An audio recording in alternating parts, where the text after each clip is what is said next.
அதுதான் வந்து பார்த்தீங்கன்னா, சுக்கிரன், செவ்வாய் சேர்க்கை.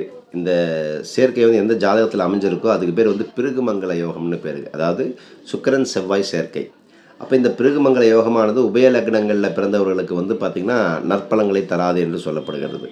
அப்ப இந்த சுக்கிரன் உபய லக்னங்கள்ல பிறந்தவர்களுக்கு நற்பலன்கள் தராது இருந்தாலும் கூட, சுக்கிரன்ங்கிறது சொல்லக்கூடியது ஒரு பெண் கிரகமாக சொல்லப்படக்கூடியது.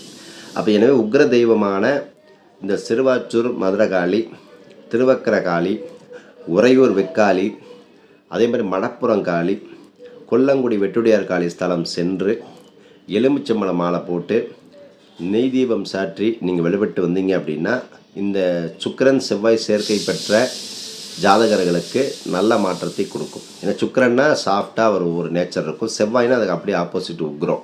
அப்போ ஏதாவது ஒரு வகையில் இந்த செவ்வாய் சுக்கிரன் சேரும்போது கண்டிப்பாக வீட்டில் சண்டை சச்சரவு, ஒருத்தர் பேச்சை கேட்காம இருக்கிறது, டாமினேஷன் கொடுக்குறது, இந்த மாதிரி பிரச்சனை வந்துச்சுன்னா நான் சொன்ன மாதிரி இந்த கோயிலெலாம் போயிட்டு வாங்க, நிச்சயமாக நல்ல மாற்றம் கிடைக்கும்.